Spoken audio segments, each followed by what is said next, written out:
Good evening, everyone, and welcome back to another Supercoach Insider podcast. My name is Swiz. We're here on a Wednesday night, obviously, because we have Thursday night footy this year. So this is when I'll be trying to do my regular team update for you guys, and more importantly, ask your questions, especially early in the season, because we have so many questions to ask. Everybody wants to throw the baby out with the bathwater right now because some trades haven't worked out.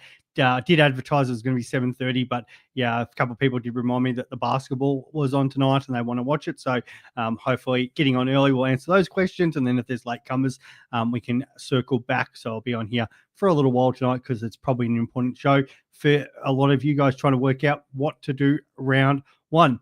Round two, actually. Before I jump into that, as always, check us out on all our social media platforms, in particular YouTube, Spotify. Get in touch with us via X, Supercoach Insider 100, or Swiz26 for me directly.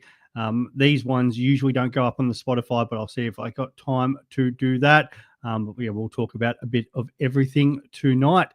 First off, while we're waiting for some questions, we will, and thank you, Travis. I see you're already on there, so I will get to yours soon, but I'll quickly talk about my disastrous first week. And there's the thing with Supercoach, especially round one, if you make a couple of little minor, mistakes, or if you go against the grain, you can be punished. So 2043, absolute disaster. That's my lowest starting rank I think I've ever had, 67,000. The one positive with that is, and I did tweet about this the other day, is to do with the fact that round one, you can get players just burst out of the blocks. Some people were picking players because of certain matchups.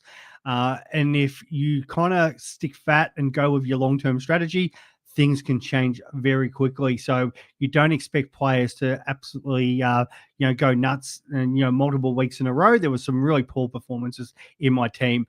But the best example of this is my NRL Supercoach side. So if you kind of look at that improvement in rank, so round one, I was 35,000, nearly 36,000, scored 1,472 because I backed the players that I was planning to back for a more of a long-term projection. And obviously that worked out. And then when you see my second week rank was 398. So not that far off the money this week. And then my overall rank is 1,439. So things can change very quickly in this game. So I thought I'd make that point as quickly as possible. And also obviously on X the other day, because a lot of people start trying to chase the points. I was just chatting to this about with Steve from SDS Supercoach going, people want to, so a great example is this. If you kind of have a look at my team, pretty well known that I didn't start with Bailey Smith. I wanted to have a look at that. Now I'm sort of a little bit on the fence about, do I go and bring him in now, knowing that he will grow in cash. But there is also that the chance that, maybe he doesn't perform as well this week. It was kind of an outlier the way they played against Fremantle. Like, that was a massive shock. Not necessarily the win, but the margin that they won by. So absolutely fading him did hurt, and a lot of the content creators did fade him. Do I kind of look at that? Probably the bigger one is, say, an SDK. So chatting to a few people today, they're like, I want to bring him to Conning. He went 100. Looks good. And I was like we kind of knew DeConning was going to go 100 against Reedy first week anyway. So what's changed from him's point of view? We still know that they're playing the Ds, and that's in round 4 down in Geelong.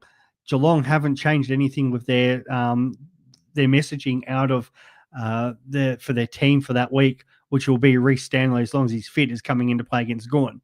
So does that mean SDK gets subbed off at some point? Does he play centre half back? Does he get left out of the team? All these parts of it. But they are very mindful they don't want SDK to go up against Gorn on that Friday night clash. So SDK could come in and go 100, 100, 100, and especially the fact that, next week it's a little bit of a harder ruck matchup. If this week he's got Boyd, he probably goes 100 again. But what happens, like, say, Big O maybe only goes like an 80, and then what happens if it's a 40 or a 50 or a 60 against that Melbourne game?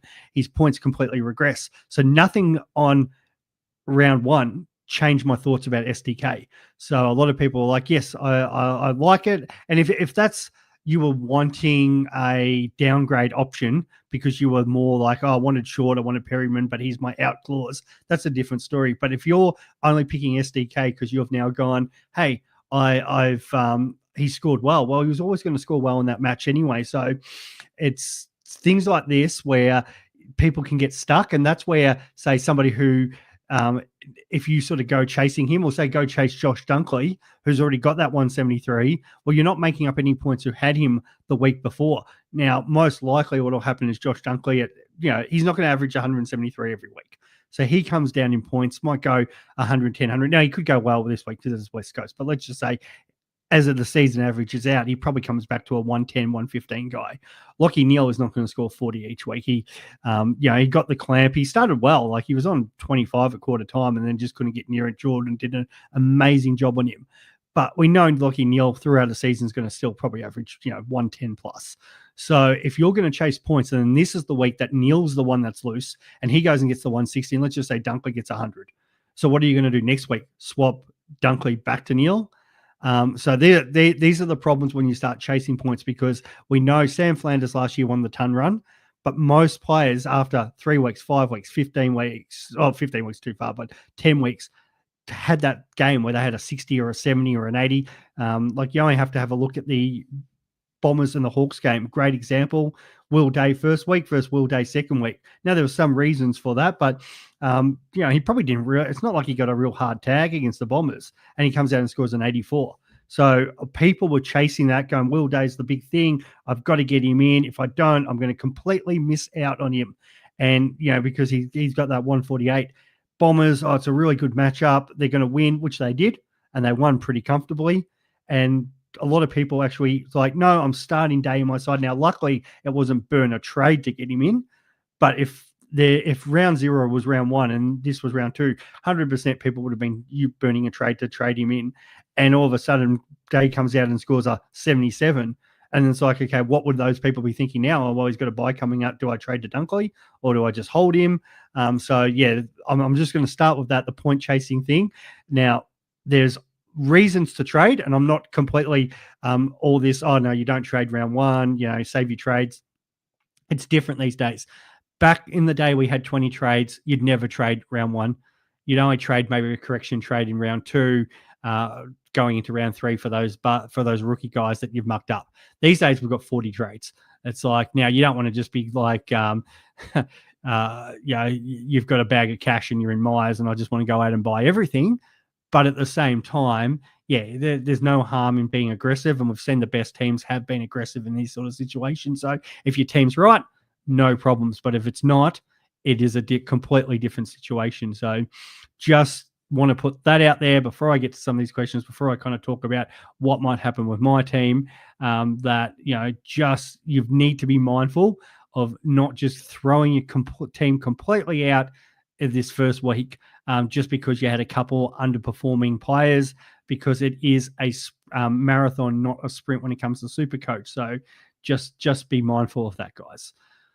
Okay, we'll start some questions and then we'll get into these teams for tomorrow night and we'll go through all that sort of stuff. So thanks for everybody who's jumped on. I really do appreciate it, as always. Travis, thank you for kicking us off tonight, and special love for you, Trav. I'll do the Joe Love Heart. I'm shocking at that. Becoming a YouTube member for us. Appreciate it, mate. Feel free. Okay, if you're not following me on X, thank you to a couple of people who just followed me then on X. So, jump on. Send me messages. I know I was saying to Steve before, I wasn't actually at Flinders Street today. I was at Southern Cross, and I even got stopped there and got asked questions about Supercoach. So, I'm pretty approachable. If you see me, it'd be at the footy, sometimes at the London or wherever I'm hanging out before games. Love conversing with the community and talking Supercoach, and it does happen a lot. So, no, I'm more than happy to talk Supercoach with you guys if you see me out and about. But Trav, here we go. Questions. Why are people targeting SDK? He has big and beautiful, mate. He has Big O, Gorn, and TDK in the next 5 weeks. I think he actually goes all right against his brother, but you're completely right.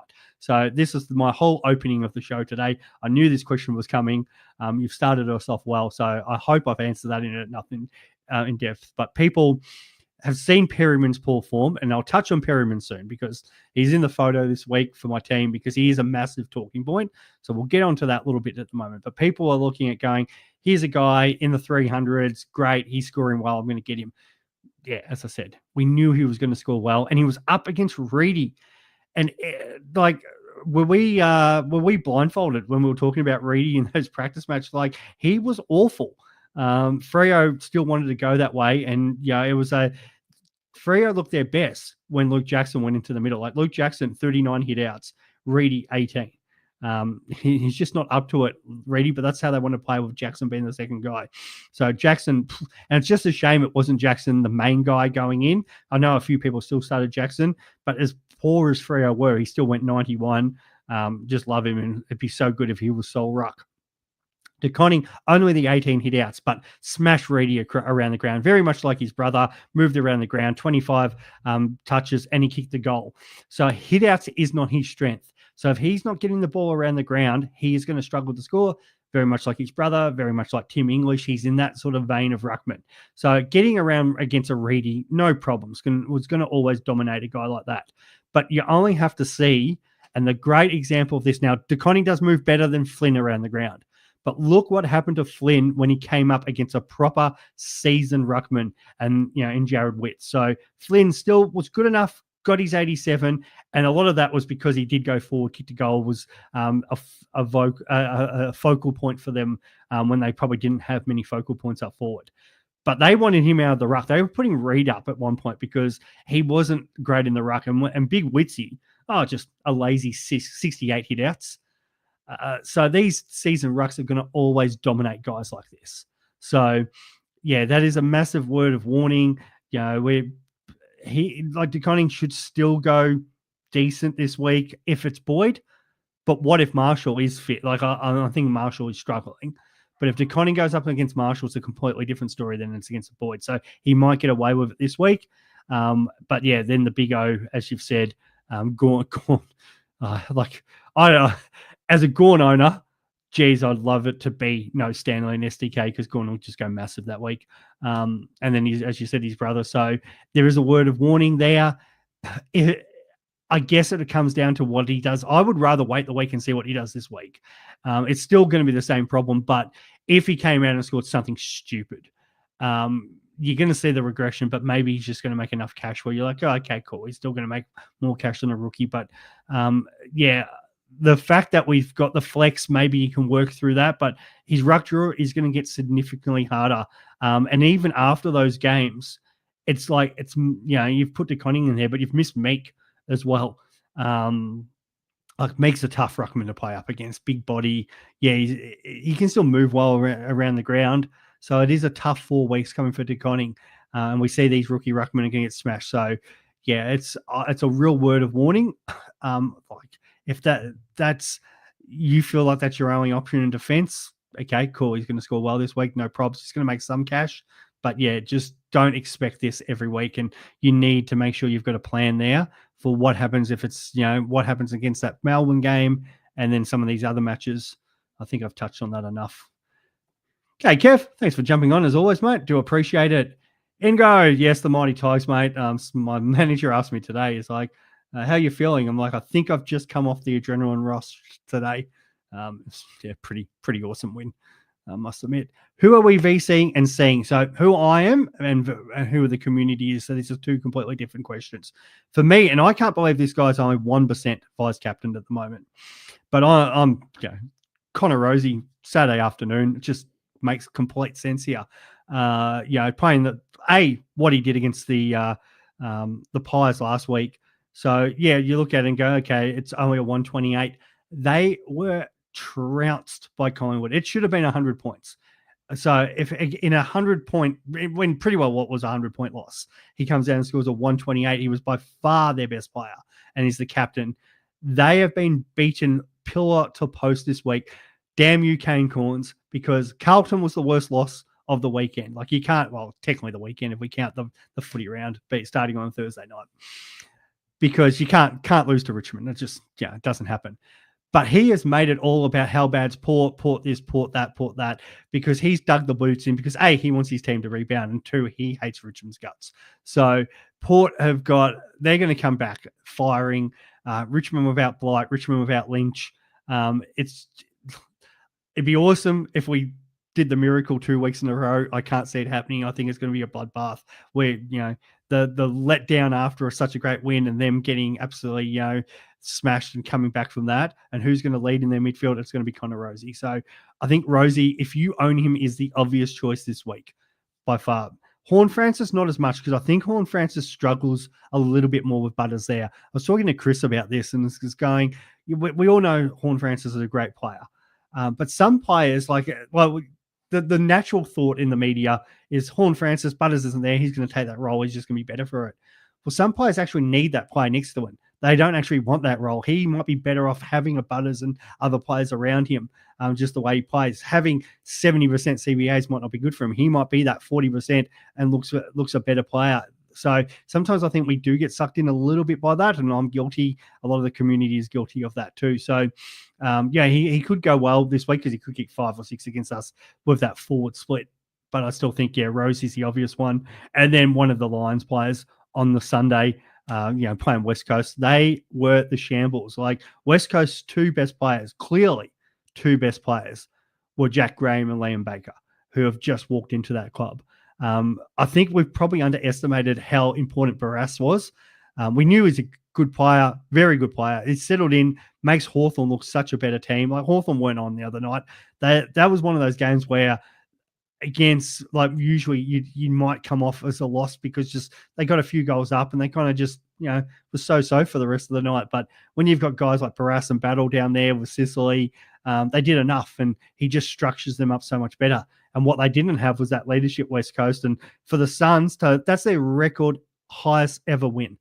And they did it on the road, which has been their biggest issue, winning on the road. So the fact that now West Coast, and we talk about trying to regroup and bounce back, well, they just don't have the cattle to do it. And they're coming up against the almighty Lions, who have just had an amazing win. They'll know, like, you never can go out and just get percentage. And we saw what happened with Richmond Carlton, but the Lions are such a seasoned team. I think they do a massive number here on West Coast. And you're looking at Neil, you're looking at Dunkley. They're the 2 obvious ones there. From a Supercoach perspective, it's a completely different story because I was kind of having a look through and going, okay, vice captains, completely different situation. Now, some people might have just left this on. So DeConning currently at 15%.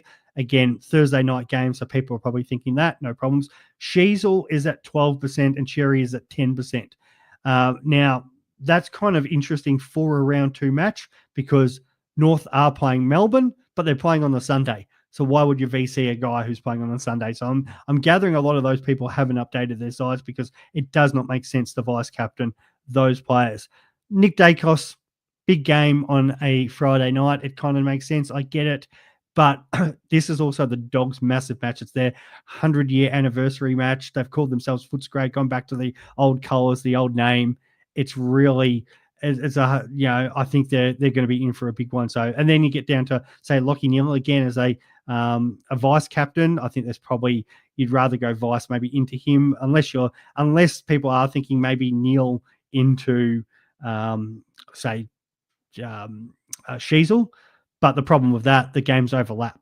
So you're not actually, giving yourself enough time to prepare between that. So they're the most vice captains, and then it gets down to your Cripps Will Day situation. The most captains, Cherry's currently at 23% of the whole competition. Now, it probably gets a bit more interesting because that's all coaches.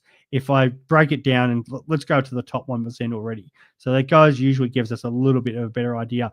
DeConning so far, 50%. Is the VC option. So people go in that Thursday night option. But again, Sheasel's there. Rosie now pumps up to 7%. So no surprise there. Zorko is currently in 4%. So one of those, I said Dunkley, Neil, Zorko comes into that as well because he scores so well. So I think you need one of the Lions in one of those. And then the most popular captains, Cherry and Gawn, they're both playing each other. It's not like they could still go well, but it's probably the week where they probably both go like maybe 110. So I don't like that as much. And then you get your Zorkos, your Dunkleys, your Rosies, your Neil in there. So I think they're the obvious ones. If you don't have another option now, you probably should, because we've got you probably got maybe a GWS player that's not playing this week that you can loophole at any point. So that's a great thing. So you can go up to any part of the game. I would go I don't mind the Conning, but he's up against Meek, makes a pretty good ruckman, but I can understand the Conning pick. But yeah, if you've got a Port Adelaide player, Horn Francis, Rosie, especially if you've got Rosie, and then one of the Lions on the Sunday, it just makes more sense. All right, thoughts on Fraser as an alternative to SDK for a pair? I would like to see one more week of Fraser. And you could very easily hold Perryman for one more week. It's not like his break even's going to put him in a situation where he's going to massively drop money. So yeah, his break even 77. Yeah, okay. If he comes down and scores a 62, maybe slight cash, but it's probably not the end of the world. If you're desperate to do the trade this week, which I am considering, I must admit, so I haven't talked about my trades yet, but if I'm going to do any, but if you are talking about doing that, I like how Fraser played. But then, he was talked up preseason in this role with halfback, him sharing it with Bailey Dale. So I think he's a fine option. I kind of just want to see it up against a better team. I'd like to say no disrespect to North Melbourne, but Bulldogs had a lot of players out. North Melbourne, that was their best chance to beat the Bulldogs, and they didn't do it. So Fraser and the whole Bulldogs team up against a much better team. Collingwood, I kind of would like to see it before I make the move. So that'd be the perfect world. Kind of hold Perryman for a week, have a look. If Fraser goes well, okay, we're on the money here. The worry is you go one early, Perryman still comes down and scores like an 80 or a 90, slightly goes up in cash, and then Fraser just comes back to being an 80 guy, and you're just like, there'd be nothing worse than making that trade and you get the same amount of points out of it anyway. So it's not a trade that I would be going out and doing straight away this week. I would try to get more data around that. And I did see someone double dummy, about the whole SDK stepping stone. And I get it. The problem is, again, so cash, and actually I can do this. Where is I hope I've got my, if not, I will change this. So let's go trade Sheasel and we'll get SDK. I'll see if I can get his projections up. I think I can still do this. We'll go around 1 point. Where are you, deconning? Perfect world is you kind of want to get money up. If everyone's trying to go the value option, if there's a way to get one of your rookies down, like a Sardis, even a Fino Suffle, and you can somehow get the money to get up to Zorko, Houston, Whitfield, Bailey D, even Max Holmes, I think they're way more safer options than going down, if that's the way you can sort of do it. So if we go, let's go Sam DeConning here, and we'll see if we can. If my boy Nathan has looked after me with this projections thing, or yes, it is beautiful. We've got the projection. So let's go. Let's say he has Harry Boyd playing against him again, and we'll go 100 for that. So my little tool here will go project. So all of a sudden, if he goes 100, he's projected to go up 36,000 if he scores a 74. So if we go 300s, and I think that's the safe bet there. If he starts really well, you've got 50K in the bank. It's not too bad. With these sort of guys, we kind of want 100K minimum. That's kind of what we're after the rookies. Now, not everyone works out, but at least you've banked 3 tons to start. This is where the worry comes in. So against Gawn, I'm going to say best case scenario, because he's not playing Ruck. So I'm going to say he's getting a 60 that week. So again, all of a sudden it's 48K, 17K, and that's if he was able to go 100 both these weeks. I think it's probably realistically against a Marshall doing some Ruck. It's probably a slight regression. It's probably a 90. Big O, it's probably a 90. Like he's only just gone over the 100 against a Reedy. Even if we're really generous, let's go 95.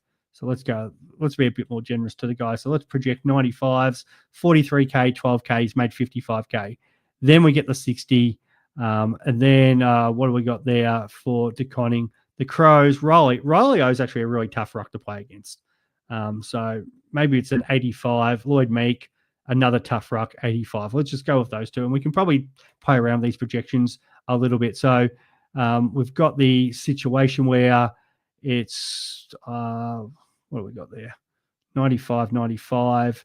What does he probably get up to before we start losing it there? We've probably got Let's go 85 against his brother as well. So sorry about this as I'm trying to work these projections. I don't want min. I want. There we go. That's what we got. So yeah, it makes 50K, and then he starts to platter out and starts to slightly lose if it's an 85. So 95, 95, 60, 85, 85. I think that's fair. Like, okay, if he goes hundreds, yeah, you're probably looking slightly better, but you make 50K out of doing the trade. Is it enough? Probably not. And then you'd hope it starts to sort of spike more with the better draw as this section comes on. So he could still come good after this, and he could start putting up hundreds as the season goes on. And even against his brother, let's just say, yeah, he plays really well. We'll go 100. Darcy Cameron's, again, not the easiest ruck to play against, but, you know, Briggsy will go sweet 100. I think that's enough data because that's probably as long as you're going to want him. Maybe it becomes a season keeper, but we'll go with that. And, you know, because of that low score, it takes a bit of time for him to get going again. Starts getting a bit at 20, 28K here. You know, eventually, what's that, 411 on his starting. So, yeah, it's not 70, 80K, a little bit more than that. Sorry, I've put minimum again. Where does he get to? 420, 60K, 70K. I don't really think it's enough. Like a stepping stone, then like 70K, 80K. Where's it the stepping stone to? Like none of those defenders are getting down that much. So I think hopefully that gives you kind of a little bit of idea playing with those sort of projections. So you really need him to go 100. And if he's not going 100, then yeah, you're kind of in a bit of an issue there with what do you kind of do with him unless somebody really crashes out, but then it becomes a real mid-pricing option. So that's why I'm not as huge on the pick, because if he wasn't playing, if he got actually left out against Gorn and just didn't play at all, it actually would be better for his score going forward. So I hope that's in depth there. All right, we'll keep moving through. Luke, is it worth holding Peatling after he's 67 off barely any mid-time or trade down to Nod? The fact that they absolutely flogged Adelaide, they couldn't play. I mean, flogged St Kilda. They couldn't play any more better. So I don't. It wasn't good. You could easily hold for another week because it's not like he's going to lose cash. So these sort of mid prices you can hold one more week. And the thing is, O'Driscoll isn't going to go up this week either. So you get to see O'Driscoll play up against the Swans. Might be a tougher matchup. Maybe he doesn't score as well, and you get a free look at Peatling. Now, if Peatling doesn't get off, because they're probably going to score similar anyway. So if Peatling struggles again, gets a 60-odd, he hasn't changed in price. O'Driscoll, he comes out and gets a 60, 70, 80, and you go, okay, this guy's the real deal. I need to get him in. So yeah, do the trade next week. There'd be nothing worse than Peatling this week gets the uptick because these mid prices, they'll have a good game, they'll have a bad game, and you'll be absolutely killing yourself. Well, not killing yourself, that's the wrong word, but punching yourself. Let's go with that. If O'Driscoll comes out and only scores a 40 this week, whereas as we saw with a lot of these rookies, and Peatling comes out and scores 100, because he's probably going to have the same role in that midfield. So I think that's definitely a thought about that. Luke, is Rankin a must get next week? Is he cheaper? The cheapest he will be. I want to see Rankin one more time. I thought he played brilliant. A lot more handballs than what I'd probably want. Him moving up as that fourth guy, so he wasn't in that main midfield as much as I'd probably want as in the starting midfield, but as that guy that was connecting the forward line to the midfield to the forward line, brilliant. Kind of played a better version of like Myers and Dylan Moore and all those guys play. So he had the 13 CBA still when you kind of compare it to like Matt Crouch, who had 28. So, he's under half of that. But he had slightly, nearly as much as Peatling. Peatling did have the 15. So, he's still getting up around the ball, still playing around the time, but he is that fourth guy making the connection with the midfield. And actually came out as he's actually the fifth highest forward of CBAs. Bombers away kind of going to be a better look at. I still think Rankins, and I said this last week, I didn't really want to move him on. I probably had the way of doing it by moving Perryman. I should have not listened to a mate's advice on that. I'm actually annoyed at myself. I like Rankin. I think he is going to be top 6 as long as he stays fit. So I like the pick. And he's going to at least probably average enough to be, 95, which is going to, put him up around that range. Crows look well organized. Him around the ball does a lot for them. The word of warning is 28 touches, but the 2 goals. Is he going to kick the goals each week? Or is he going to have that many positions? Like St Kilda were woeful. So is there any harm in waiting one more week to see how it goes against the Bombers again? No. If you have already future plans in place where you're thinking, I'm going to have to trade this guy and go get this guy, you could definitely do that. So, like, I've got no problem moving early on Rankin if that's how you want to go. Say Perryman is probably maybe the one there. Like, I'm not against the hold for, I like the hold of Perryman. I'm also happy to do the trade for Perryman if it's somebody like him. I think the obvious 2 for Perryman is, well, there's 3. It's going up to a premium defender, or it's getting Rankin or Bailey Smith. And even the Bailey Smith one, again, it was such a poor performance by Fremantle. Playing at home, he wanted to put on a good show. He's never done that sort of game before.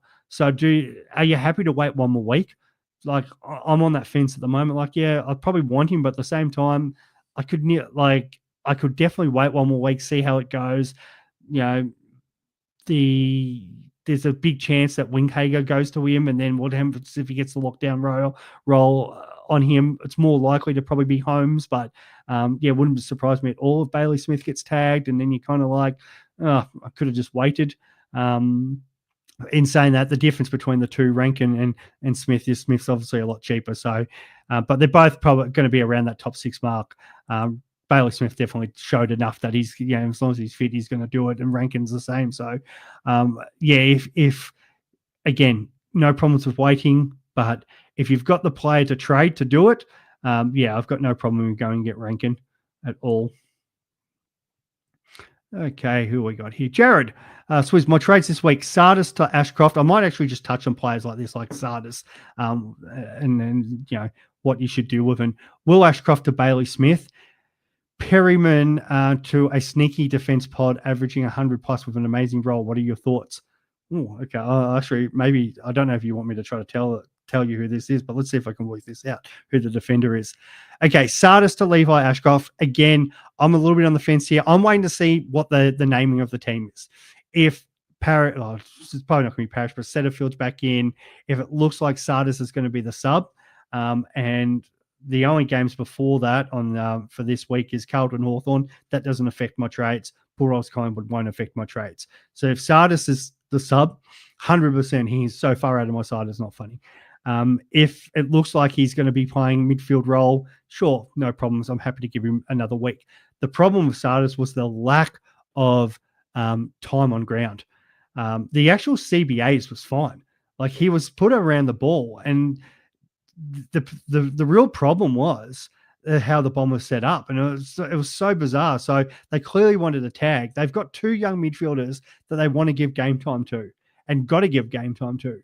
And instead of doing that, they throw Redmond in the middle to take away CBA. So Redmond had 9 CBAs compared to Caldwell, who had the most for the Bombers, which was 22.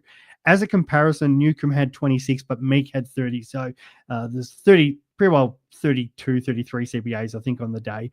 Might have been 33 for the day. So you've got a guy who, where was he here? Hobbs only had the 3, but Sardis had 20. So 57% time on ground, 20 CBA. So they threw him in there. Even with Redmond taking 9, they still, like, when Sardis was on the ground, you're the CBA man. So he was only 2 short of Caldwell as being their number 1 guy. It was just when he wasn't in the middle, well, what do we do with him? Because we've got Redmond around the ball. He's got to follow Day. Oh, well, we may as well take Sardis off, and we'll just keep rotating Sardis and Hobbs. So Hobbs, with his time on ground, was 64%. And then, Hobbs 64, Sardis 57. So pretty well those 2 guys just kept rotating. So that is a bit of a worry. Are they going to use Redmond to tag this week? I'm going to say no, because Ridley's out. So that was probably the big change. And it probably did make sense. I was actually chatting to my wife about this, going, I can't work out what the Bombers are doing by playing Jackson Pryor when you've already got Mackay and Reid. Then you've got Ridley and Redmond. So Pryor comes into that. We know McGrath's playing down there, and Dylan Shields playing down there. So I'm like, there's like 7 main defenders. And then you'll probably have somebody rotate off the bench, like Nick Martin might go down there, or somebody will go down. So I'm like, he's got so many defenders, and I'm like, there's one too many, and I could not work out for the life of me what. I'm like, maybe it isn't going to be Shield. Maybe Shield is going to play further up the ground. No, what they did was go Redmond, who's one of their best rebounding guys. Hey, you're going to go and play some midfield time. And then the flow-on effect to that was, oh, well, Sardis and Hobbs, you're going to have to play more time on the bench. And the most impressive part about this was because they had that extra time being taken up by Redmond in there, and they even sent Perkins in there at some points. Like he had 8 CBAs as well. Dersma even went in there for 1. So all these guys rotating through. Caldwell actually got pushed out onto the bench and played only 75% game time. Like that is super low for a guy who's playing main midfield. Like Day, who was struggling a little bit and, trying to get through the tag and everything like that. And, Newcomb, they still played 83 and 81% time on ground. You've got Merritt, 90% time on ground. So, these midfielders get bulk time. Durham, 83%. So a situation with Caldwell was amazing to get that sort of score with only 75%. So I would expect the Bombers a little bit more common sense this week with Ridley out. Redmond goes back. It will mean should be an uptick for Sardis and Hobbs, unless they go, one of you guys is going to be sub, the other guy is going to probably come on and replace a Draper or Brian if we're too tall as the game goes on, or something like that. So that's my whole thought about Sardis. So you can definitely hold him. Levi Ashcroft, I'd sit there and go, well, Sardis Ashcroft, could you definitely wait a week? Yes. But Levi is playing against the West Coast. And I got lucky because I was saying this the other day. I'm not going Nod, and nothing against Nod because I really like Nod. I was pushing him for the world. So it was nothing about that pick. It was more the way I kind of structured my side. Go, if Draper isn't the sub, I really wanted Draper. And in the end, it just happened to have, I had Draper there or Langford ready to go. And then I get the news, Levi Ashcroft late sub in, I guess, because he was obviously already picked as the sub. But because of their late changes, he's on the ground. I'm like, well, if Levi's playing on the ground, he's scoring well. And look what happened. Levi scored well. So I was really confident with that. And now the fact that they've got the injuries and Levi Ashcroft proved straight off that look how well he is. Well, they're going to play him this week, not as the sub.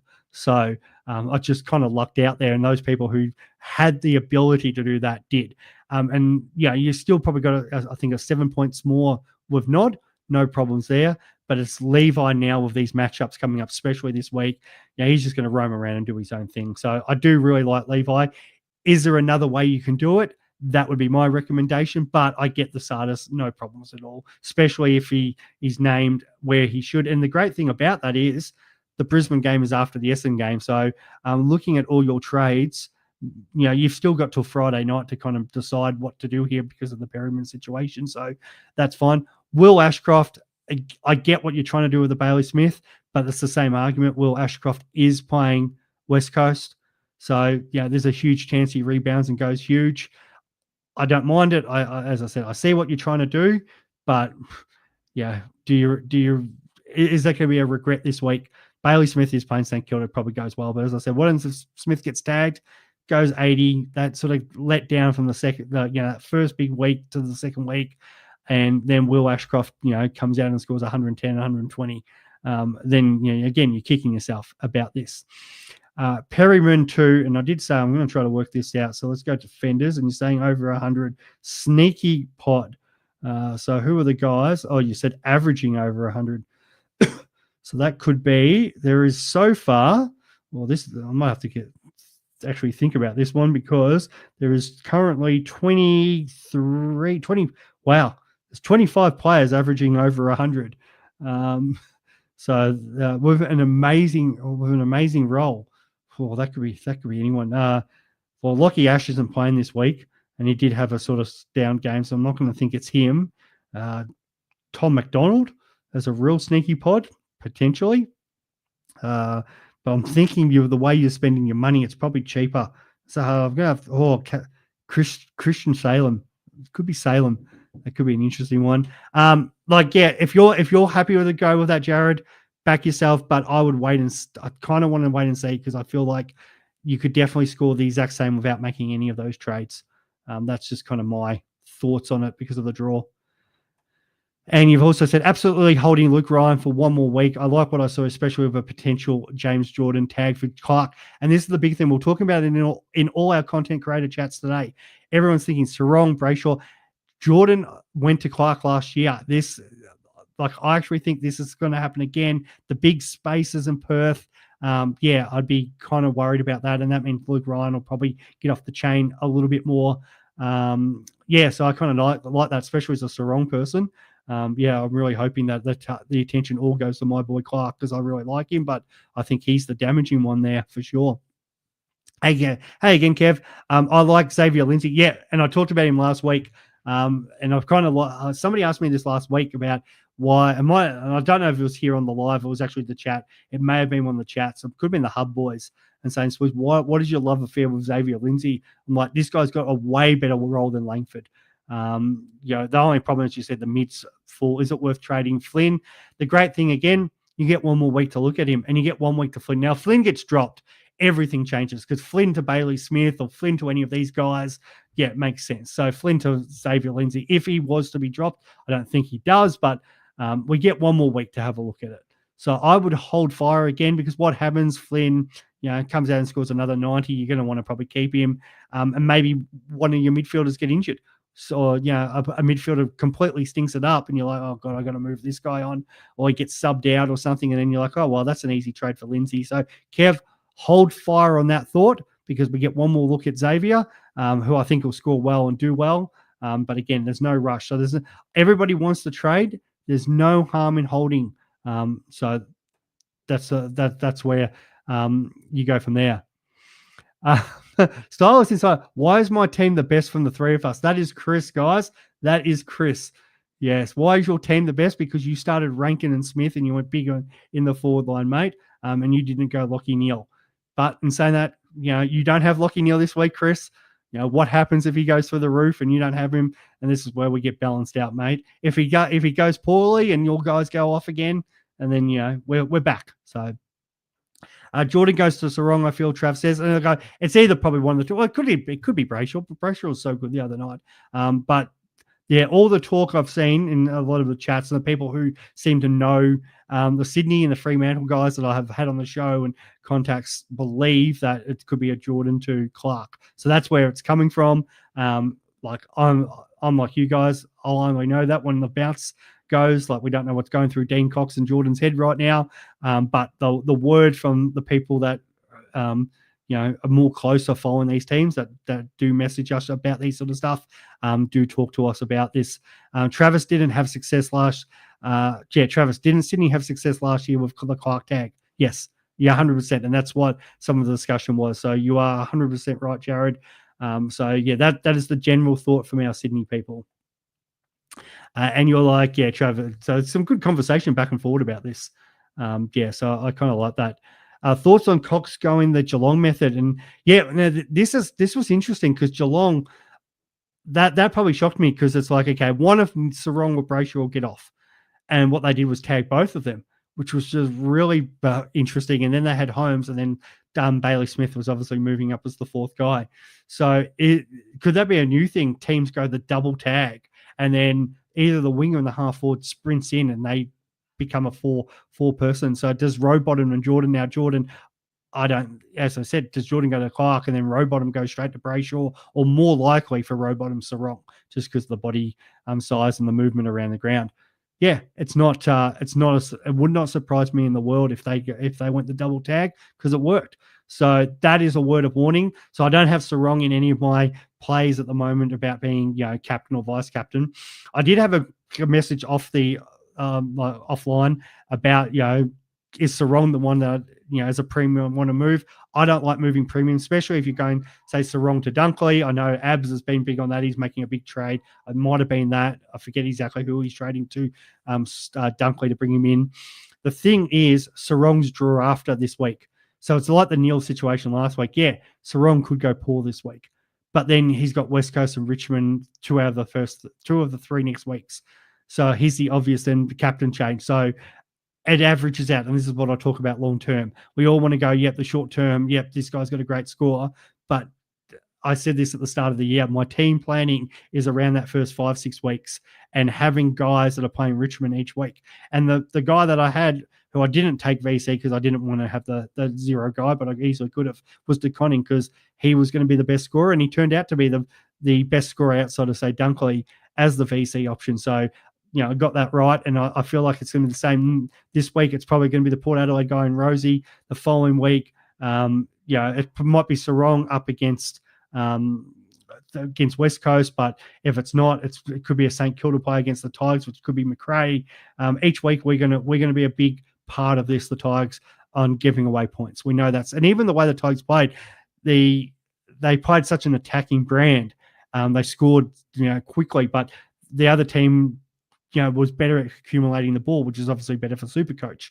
And that's where, like, Travis going VC day into nil. Yeah, fine.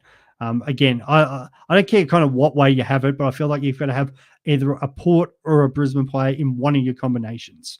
And you can still have like a DeConning into Neil or Zorko, or a Rosie into somebody else, a Cherry. But I just feel like that they're playing the two weakest teams in the competition this week. So it just makes sense. Excuse me. Hey, Joe, how are you, mate? If you haven't checked out Joe's next show as well, newest show too, which we advertised it the other day, but that he is doing with Brodie Hollins and Coach Cole. So doing a great job on there, as always. So, Joe, keep up the great work, mate. If Sammy Draper can hit the ton without a goal, then I trust TDK to score well against Meek. Yeah, that's fine. TDK into Rosie for me. Yep, I love it, mate. That's fine. Like I said, I'm not completely against the TDK one, and I can see why people have it on. But yeah, you're following my advice this week. You've got either a Port Adelaide or a Brisbane player in as part of it, so fine. Gawn has done 70 Supercoach against Big O, and Gawn is easier the bit. Yeah, 100%, Trav, 100%. Big O's a very good defensive ruckman, and I think his brother's playing in a cricket grand final, maybe against one of my team or something this week. Actually, I was down at the cricket the other day. Big O's dad was next to me while I was watching the cricket, so shout out to him. Shout out to Big O. SDK, that was obviously a bit different. SDK kicked an incredible banana from 45 out, had a blinder, and just cracked the ton. Yeah, good, Joe. I like that. Foss going to save us when he gets DVP with the defensive rookies. Might pick him up next week. And yeah, and this is why I kind of want to keep Foss. I wasn't happy how North used him. It's kind of wing. There was that play that was shown on, I don't know if people forget what show, it might have been Footy Classified or whatever. I try to watch a lot of the talk, all the shows out there just to sort of keep up with everything. It might have been the Footy show on Sunday, where they were showing with Foss ended up running back, and he was left one-on-one against was it Norton or Darcy? Well, Darcy. It was just a terrible situation for the young fella to be in. But yeah, the kid's definitely got some skill about him. Just hope that he plays more that half-back role.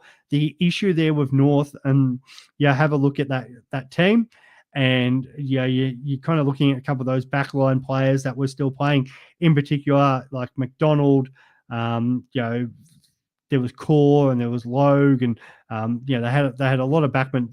The big thing here with Foss this week is Logue out injured and Archer 3 week suspension.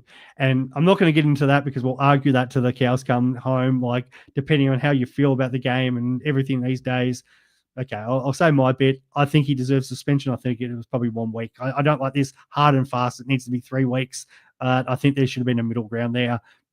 He gets a week because he was reckless the way he attacked that ball. I think that's what he probably deserved, but 3 weeks is ridiculous for that. Yeah, so I said I wouldn't touch it, but I did. Humphreys, 80K. Oh, didn't he look good? The obviously you can wait on him because he did have the he's got the bye this week.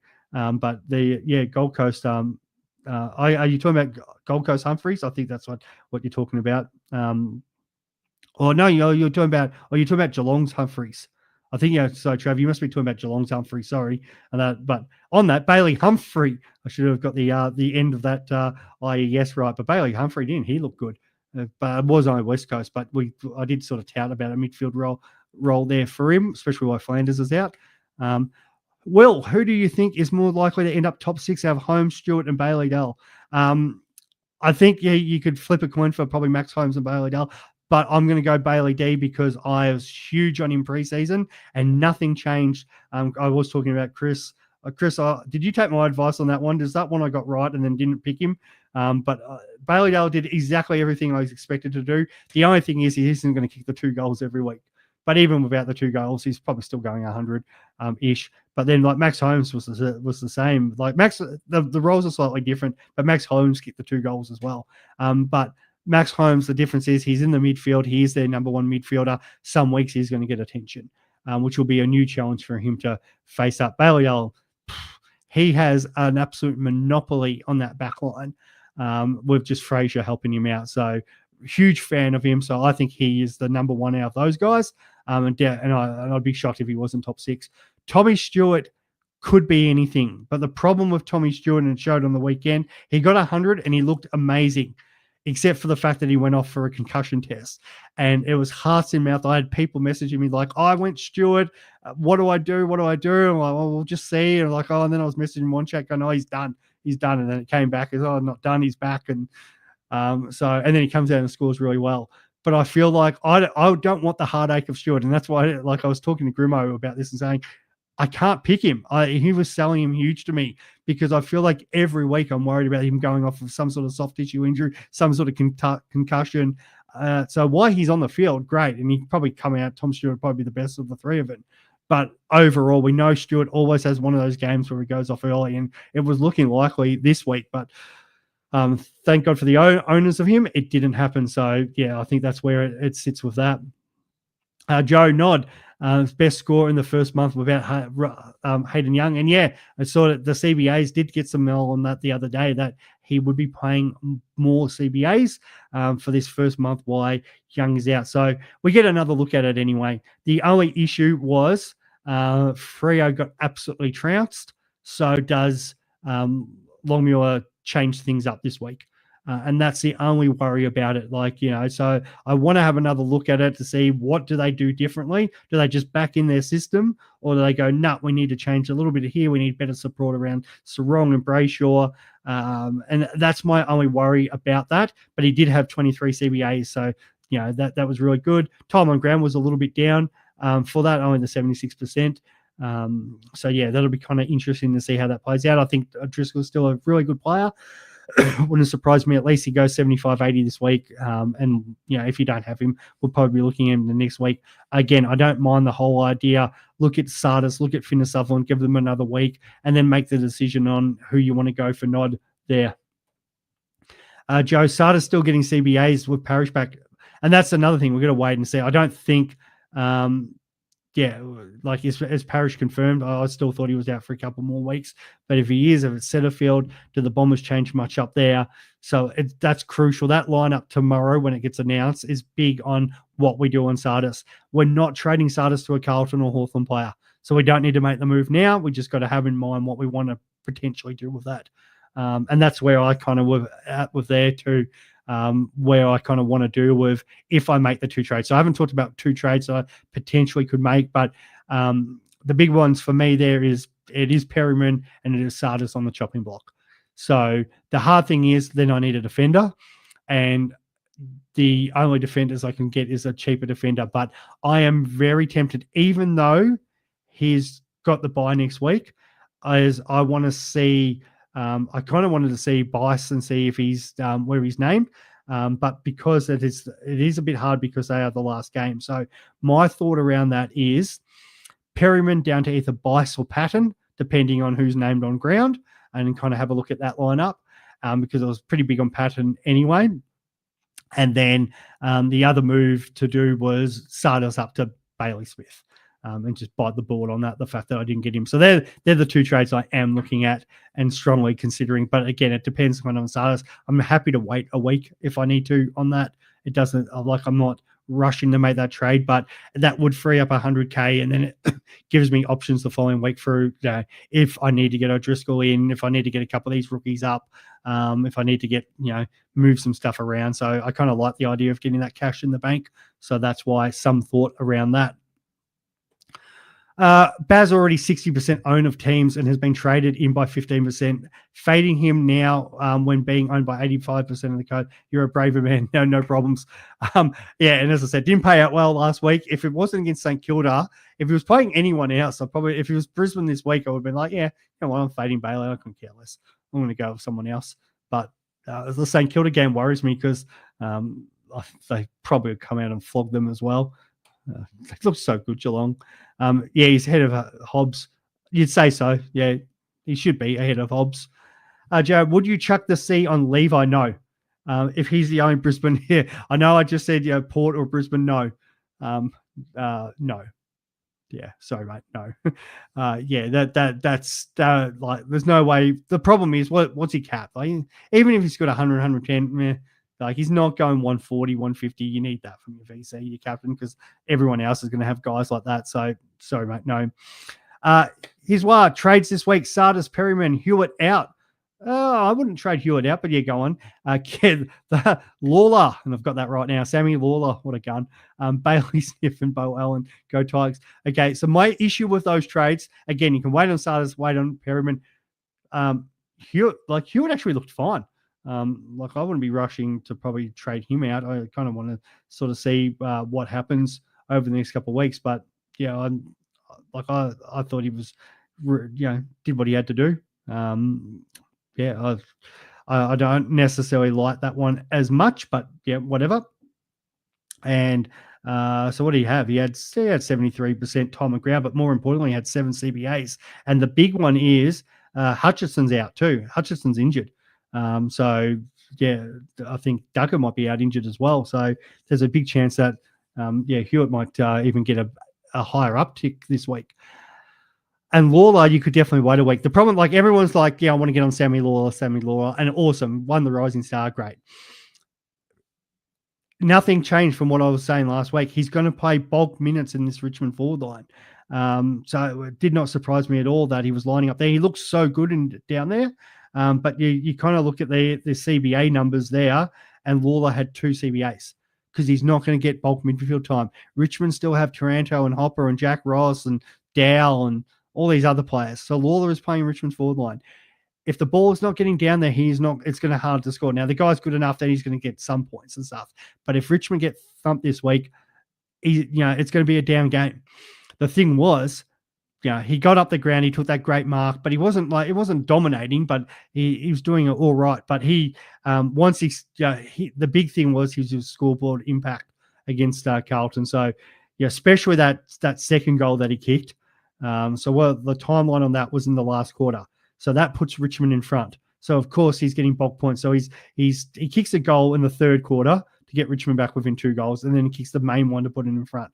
So all of a sudden, like he's 68 DT, which his super coach for that probably should have been less because there was a lot of handballs in that, and he only had the 2 tackles, the 2 marks. But when you kick 2 important goals, of course his super coach is going to get a pump.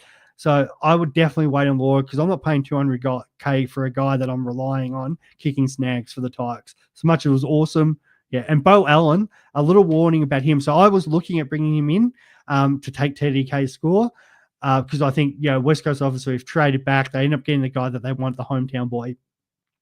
And it was just meant to be a flu and illness, so he should be back this week. But apparently dropped 5 Ks with that illness. So they might not want to actually rush him back in this week. They might want a few weeks, let him play in the waffle, build up his strength again. So would not be surprised that he doesn't get named, especially because they're flying the other, half of the other end of the country. So yeah, I'd probably leave that for now. So in regards to the other trades to do, if there's a way, I'm like, could you, because you need the defender. If there's maybe another guy you could go instead of Bo and maybe just Perryman to Smith, I would leave Sardis and Lawler. I don't think that's needed. Hey, rookie coach, how are you, mate? I'm doing well, except for my voice is about to go here, but I might see my wife will get me a drink so I can keep going. What trades are you looking at? So I just said that the 2 would be Pezza to Bazza, and then to make that happen would be Sardis to either a Bice or a Patton.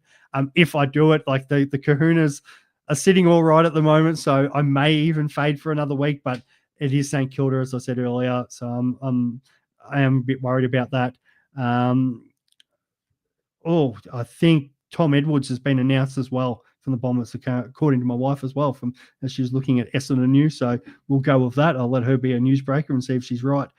Who's that 99K Essendon forward? So we'll go with that. Hey, Alex, welcome back for 2025. Miss watching your vids. No problem, mate. Always happy to have you back on. Like everybody, I started well enough this year, but faded Smith. It's not an idiot call because there's two parts to this. If we got away with it and Smith's as expected. Now, this was the news that had come out. Bailey Smith was definitely not going to play, and it's been reported by numerous media people. If the game went ahead in round 0, he was not playing. Round 1, he was meant to be on kind of reduced minutes. Geelong were like going to try to ease him in. Two things changed that. One, Stewart's injury early. And two, they couldn't actually. Bailey Smith said he was feeling good. He was out and about, and he just wanted to keep going. And so credit to him, fitted in there, did everything right, bang. A massive shock him go as well as he did, because I thought probably best case Smith's 110, not coming out and doing what he did. So congrats. And I was a little frustrated as a non-owner because some of those disposals, there was a couple of clangers there early where people would have got crucified because they were contested clangers. He got away with it and scored it well. So if it pays off, and there's nothing wrong with it, because in the end of the day, I've said this all along, only one person wins Supercoach. And to win the 50K, you've got to take big risks like this. And like Chris and I are open about this, was it 2-3 years ago when we came on the show early in the season, Brodie Grundy's firing, whatever, and we come out and say, we are trading Brodie Grundy and we're getting in Darcy Cameron. And then what happened was Grundy went down, Darcy Cameron went awesome. Everyone made the same trade, but the following week, and we were ahead of the game. And that's why we had such a good year.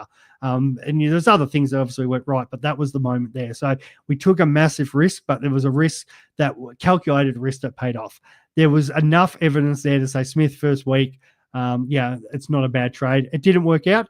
Probably the flow-on effect is a lot of the people that owned Smith didn't have Chera, so we probably lost points there. The thing that actually killed me more was the rookies.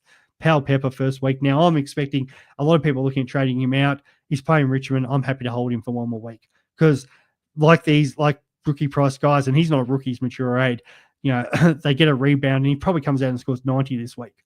And then you look like an idiot. If he comes out and scores 20 again, well, I'm not losing cash. It's just, best 18 anyway. So it's probably not going to count for me anyway. It was just the first week that counted. And, I ship him off to one of these guys that I'm looking at. Maybe again, this is why the O'Driscoll thing comes in for the following week, because it's an easy swap to go to go Powell Pepper to O'Driscoll. So there's some thoughts around what I'm kind of thinking also long term. So I don't mind that. I don't think it's the stupidest move. Anyway, plan is Langford and Sardis to Smith and Hall straightforward. Yeah, and then Levi next week. So I'd flip that around. I'm not I get it, you probably don't have the cash to do it, so you can't get Levi this week. So I get it, but if that's the way you're going to get Smith and Hall, no problems with that at all. Because again, it's rookies. I don't like trading the mid prices as much. I don't really want to trade Perryman that much. It's just I feel like the role change. I did talk about the role change last week. I thought it was coming a little bit, and it happened. So I can live with Perryman a little bit more.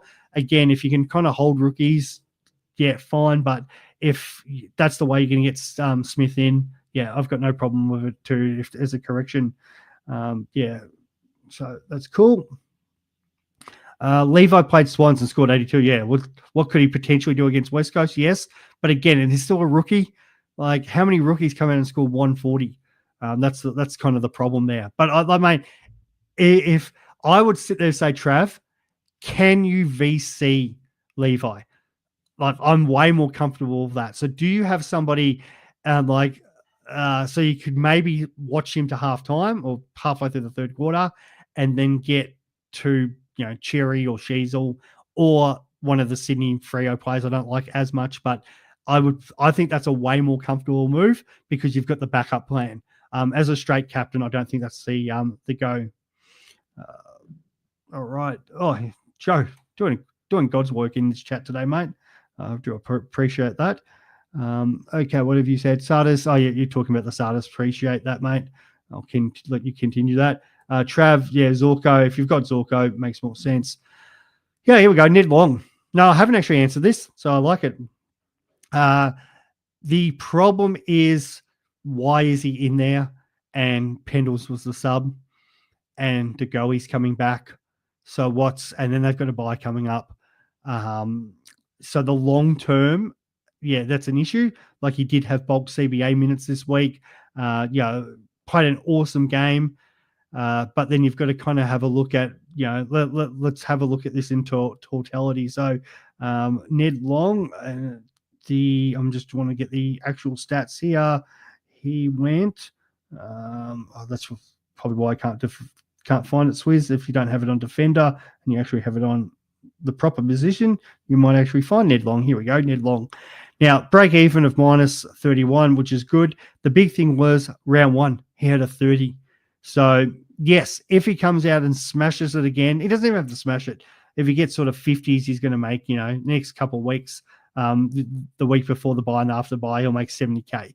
So it's not the world's worst thing, because he probably can still go 50 next couple of weeks. But there's a reason why one game he went 30 and one he's gone 113. One, because they smashed the team.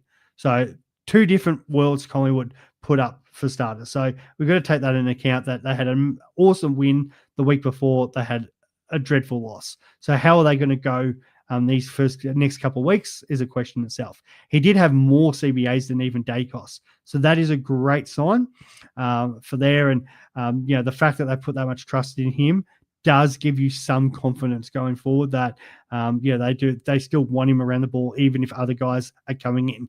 The other part to it is, but the guy that had the most CBAs the previous week was Scott Pendlebury, who was the sub.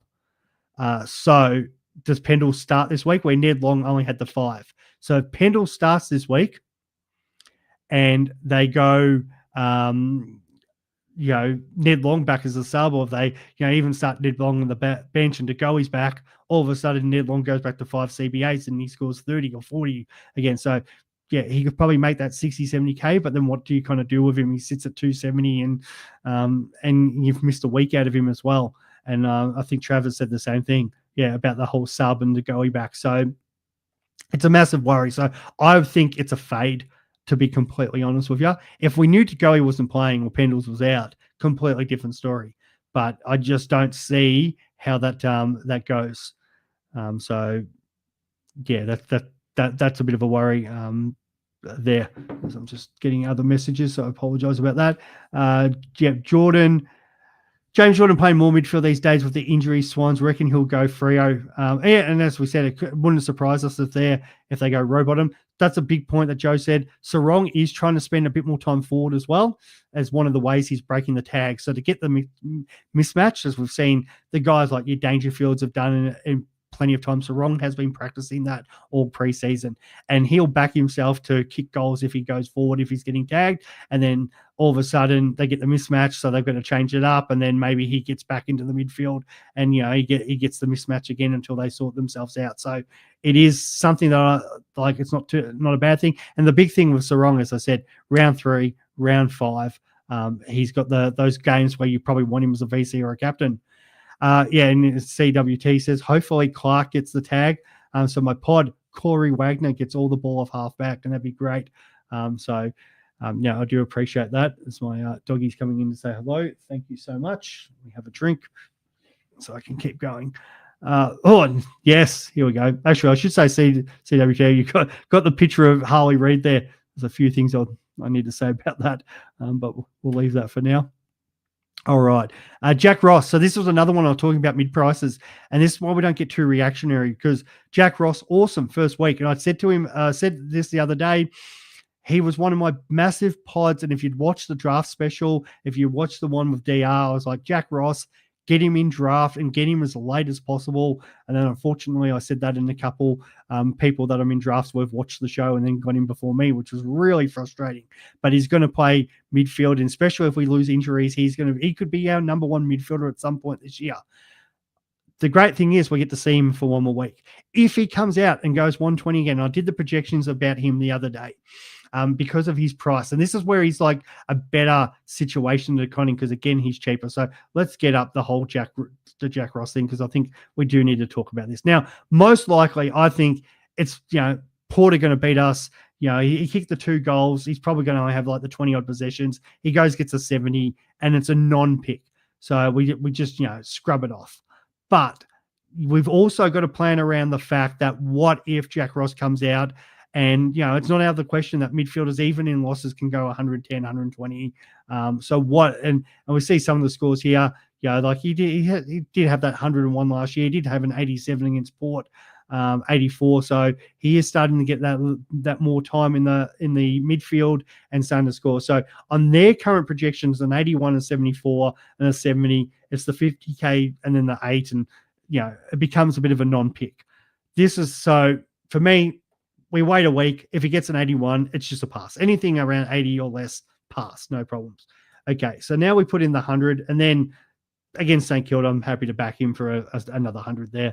No offense, St Kilda, but you're not showing much. All of a sudden, if he goes the 100, we're talking 72K, 25K. He gets the 100K. It's starting to get into that realm. Still not a great, but it's starting to get in the realm where we've got to consider. But this is the place we do consider. So if he comes out and has the massive game and the 120, all of a sudden we get into that 120K territory. And the fact is, obviously he's starting to score bulk points. So I feel like it's a conversation we park till next week. If Jack Ross goes, let's call it 110. So if it's 110 or more, I'm going to be all on here, guys, going, we've got to seriously look at restructuring to potentially get Jack Ross in here. If it is anything less, just another player that had a great week, no different to Sam Taylor last week when he went 139. So you get these players who have one good week, cool.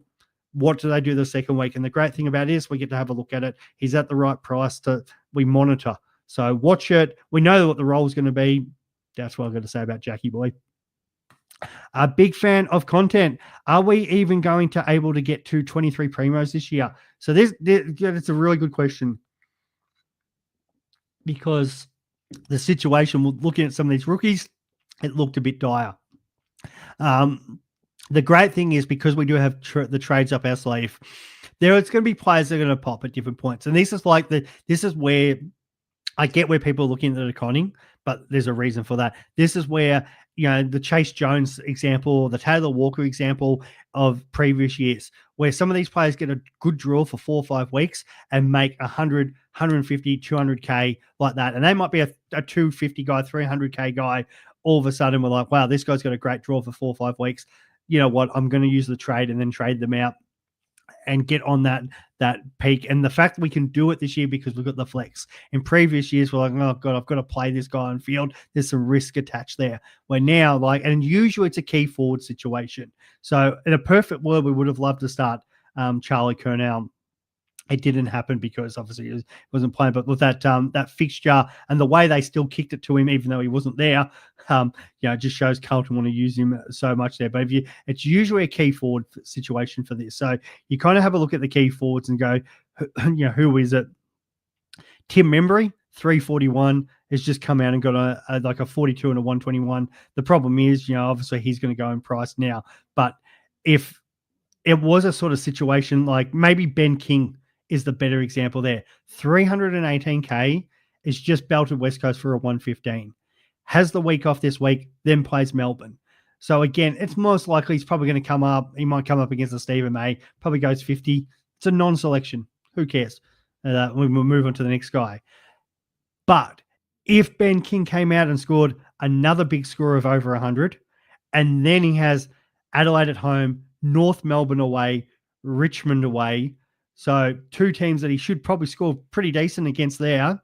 Could it be a short-term player where you go, well, this guy's gone, 115, maybe 115. He's got a break even where he's going to probably make 70K in 1 week, and he could make it with the right, amount of goals, make 130K for us in a 4 or 5 week period. So these are the sort of guys I feel like with the 40 trades that you could jump on where you're going to make your money, and we're going to have to find a couple of these guys at some point. So it's a worry with some of these rookies. There's still some rookies there that are scoring well. So it's not complete like, oh my God, we've got nobody out there. So like we look at those defenders and go, it's awful. But look at that midfield. You got Ashcroft 84, Nevitz 82, Noddy 90, and like a Sutherland could come out and score a decent score this week. The Pal Pepper types might score quite well. Still this week. Davidson, it was a 39. It was a poor start, but maybe a second game in. Maybe he rebounds and gets a 70 or 80 or puts a few of them together. Some of these players do become slow burns too. Remember, we're not trading them out tomorrow. We kind of want to trade these guys out round 6, 7, 8, 9. Some of them, could potentially become keepers. And we've seen this in the past with rookies. How often have we traded out like a really good rookie, somebody who's struggling, and then all of a sudden they become a good rookie? Matt Roberts is a perfect example of this situation, because you only have to have a look at what he did last year. So I'm trying to find, where are we here? Total points. Matty Roberts. So you look at the start of last year and you're like, this guy, it's not bad. It's not bad. Like he's making us some cash. So the 76, the 69, 94, 98, it was looking good. The 117.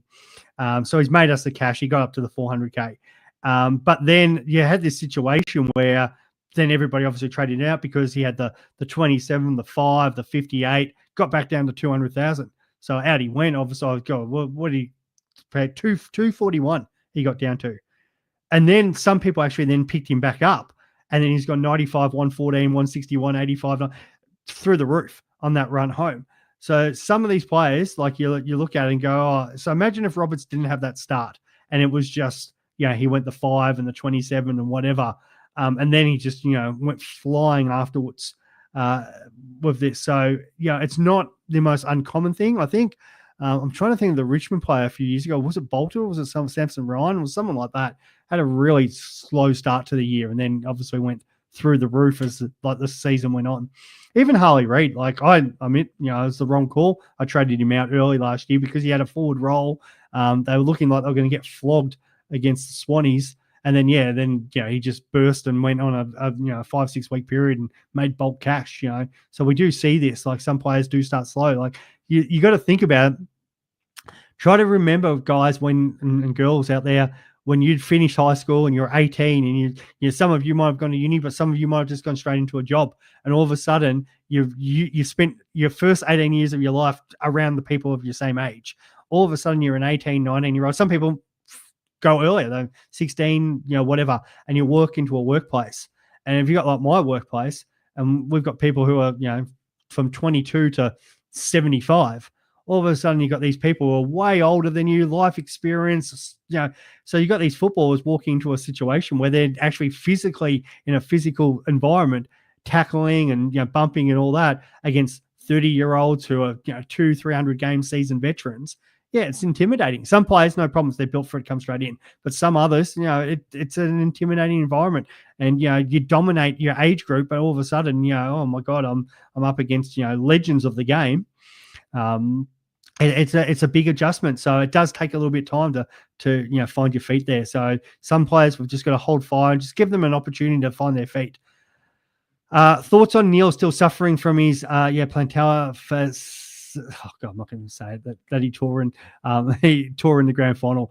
I had somebody message me about this on Saturday saying, is this a situation of that? And it wouldn't completely surprise me. I thought he actually moved quite well. He moved well in the practice match and even in the first quarter. But I don't know, kind of like he didn't look like he was like struggling as much with the foot. Maybe he couldn't get up to that next level sprinting. And that's a concern to maybe watch. But I feel like there would have been more signs in that practice match that was maybe the case. Like maybe it flared up and we kind of haven't sort of seen it. And that might be a little bit of the worry. So it is, at least we'll get a better call this week. Like if he stinks it up again, well then clearly there's something wrong. Unfortunately, we didn't get the scores and we've just got to make the move as quick as possible before we lose the money. But I think against West Coast, we've got to back him in. He's out there. And if they're especially going to play him against West Coast, I think that's a sign that he's fine. Again, no disrespect to West. No, I'm not going to even say that because they were freaking awful. They've got enough talent on the field that they could potentially rest Neil this week if there was an issue. So if they were to rest him, then it's a completely different situation. But I feel like if they name him, he's playing. I think that shows enough to say he should be fine and over it. But it did get me thinking when my mate did talk about that. So yeah. We kind of just got to go off face value and monitor it and see how he goes this week. Hey, Joe, thanks for the shout out, Swiz. No Footy Podcast is the name. Number one Footy Podcast. Yeah. I was actually thinking, I was about to call you Sender Bounce and also Fancast, mate. But number one Footy Podcast is the name of your new show. So definitely check that out if you haven't. T, if you've got the choice, neither. I'd hold fire and wait. But I guess if you're going to pick SDK, but I've covered it enough reasons why not. Trav, Abs traded. Is that meant to be Walsh to Skunks? Is that a Wash? Oh, is that Wash to Sunks? All right. What are your trades this week? I did say it before. At the moment, none. Depending on what happens with Essendon and the sort of lineup. But if I'm going to do anything, it'll be Perryman to either Bias or Patton, and it will be then Sardis to Bailey Smith. And I'll put Hewitt into the midfield, and I'll put Smith down in the forward line. The one that I'm really annoyed at, so annoyed at myself, Corey Warner, looked good the other day. Wrote the article about him on the Herald Sun. I said last year I was big on Max Holmes and didn't pick him. This year I'm big on Corey Warner as potentially as one of the better rookies. And then I don't put him on my side, and he did exactly what I thought he was going to do. To Dunks. Yeah. I said that earlier. I think Abs, was bringing in Dunks. Could work out well for him. Yeah, playing West Coast and stuff. I don't mind that. I just don't like the idea of going saying Neil to Dunks. Is there a way you can? I was actually playing around with it. I was like, is there a way I can trade Perryman and get him up to Dunkley? And I think with the if I traded Foss and Sardis, I was like 1,000 short or something like that. I was just so annoyed. What to do with Sanders? Again, mid-pricer, you can hold one more week. It's not going to burn you. It's best 18. You've got the flex. You get to have a week to look at him. Then if he doesn't work out, then we'll start talking strategies, because this is where the Ross situation, as I said before, comes in. This is where maybe it is a case where Frazier goes really well, and Frazier goes 110 this week. All of a sudden you're like, oh, okay, well, probably I might need Frazier. So can I do Sanders to Frazier? And is there a way I can sort of do that via the flex or via a position? Jack Ross, as I said earlier, when Ross goes 120, all of a sudden it's like, okay, and then who are you trying to trade him to? So you've got the perfect side swap to do that. So hold Sanders for a week, have a look at it. Again, best 18. If it's poor, it's going to probably drop out anyway. So it's all good. Announced by my wife earlier. So Tom Edwards, 99K rookie. So slow on that one, Joe. The other half beat you to that one this week. Dude, you know what? I actually like Constanti in the preseason, like how he's fitting into North Melbourne. But the issue became there. It's a small forward in a poor team. So if he goes well, yeah, sure, he's going to jump on and kick it, forward pressure, kick goals. But the problem is it's North Melbourne. It's a poor team. It's so small forward. Like they're going to have a good week. They're going to have a bad week. I kind of don't like going there. So I would probably just potentially leave that one alone. So we hold fire, wait for one more week, and we'll just kind of see how that eventuates. So maybe leave that one. Is it a good pick? Yeah. Now just like small forwards again. Yeah. No. Any of these rookies, if you can get 2 weeks of data, that's the way I would go with it. So definitely, that's not my feel with that situation. Something I haven't done yet is actually talk about the teams this week either. So I'll keep getting to your questions. I really do appreciate this, guys. The amount of questions I'm getting, it's just friggin' awesome. So I do love that. But yeah, the actual teams this week for, you nearly forget sometimes that teams come out on a Wednesday night, and we've got a couple of probably more, I don't think it's from a super coach perspective, but it's kind of very interesting here, from especially for those guys who follow me for Draft Stars, which I haven't talked about. But out is Scrimshaw and in is Giav. So for my Draft Stars players out there, Giav is an absolute discount this week in that game. He is, I think he's about 7,000. So top players 15,000 in it, and Giav's in the back line at 7,300. So it's the cheapest defender. So a guy that's coming in to take Scrimshaw's role. So he's a beauty. And then the big one for Carlton, Charlie Curnow, is in. Francis Evans is out. Emergencies, young Moya. Moya is one to watch going forward. Ashton Moya. Francis Evans is also an emergency. Henry Huswaite, we've seen him in the past. I don't think he's probably getting the opportunity. If he's not getting the opportunity at the moment with Warple out, he's probably not, but just an interesting one there. Cooper Lord was really hard done by last week. I thought he was really good for the Blues, and I was quite surprised that he was the one that got subbed out. I don't want to just bash, the small forwards in Evans and Motlop and stuff, but they weren't the answer for them. I feel like they could have done a bit of a restructure and kept Lord in there. That's my personal opinion with it. But yeah, I would have gone there. So it's Curnow. It's going to make things a lot more interesting, and especially with the fact that we've got players. People have Chera, for example. So yeah, that's a big a big factor to Conning. They're going to have a better forward to kick to. So that will be interesting. Oh, thank you so much, Gibbo. Really appreciate that. Oh, God, I'm so bad at the Joe Loveheart. 5 Supercoach Insider memberships. Really appreciate it. Again, hit me up on Twitter, mate. Happy to help you out. I do think I've got a guest coming on here in a moment. We'll get to that in a second. What else we got here? We've got with all the injuries at the Eagles. Yeah, Hewitt. Yeah. So trading out Hewitt, I don't think is good. Okay. We've got to play voice, I think. Big J, how are you, mate? Oh, I'm great. How you doing, Swiz? Thanks for having me on. I would 100% do my cam, but I'm currently driving, so good. I love this. Let's not get yourself too illegal, Joe. Prelude to the drive home on Thursdays, maybe. I love this, mate. It's a call, dialing in. We've become a dial-in show. I'm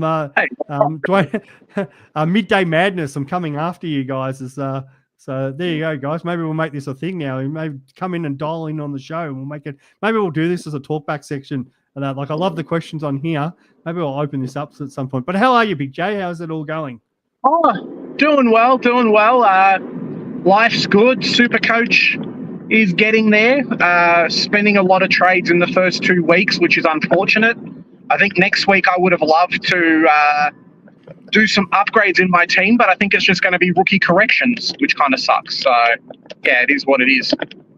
I did have a question just for you just then. Somebody asked me about the North Melbourne, Jacob Constandy. I said just wait a week, hold fire, have a look at him again. Six tackles, forward pressure was good. Obviously, no scoreboard impact, so that can improve, but I don't think you need to rush to go get him in. No. I think so as well. Constanty will be best 22 for the entire year, I think. So at least you've got something there. We're desperate for some small forwards. And I think ever since we got rid of Kane Turner, it was a bit of a massive position of need, like a small pressure forward. I would love, though, if he could kick a couple of goals. I think if you rewatch the game, there might have been 1 or 2 points where he handballed the ball off and didn't kick it instead. So it's something to watch out for. I was really surprised that he actually scored 75. I think he's like third lowest break even in Supercoach at the moment. So yeah, it's pretty exciting. Yeah, no, it's good. All right, I'll keep moving through these, and I'll throw it to you when we get a couple other questions.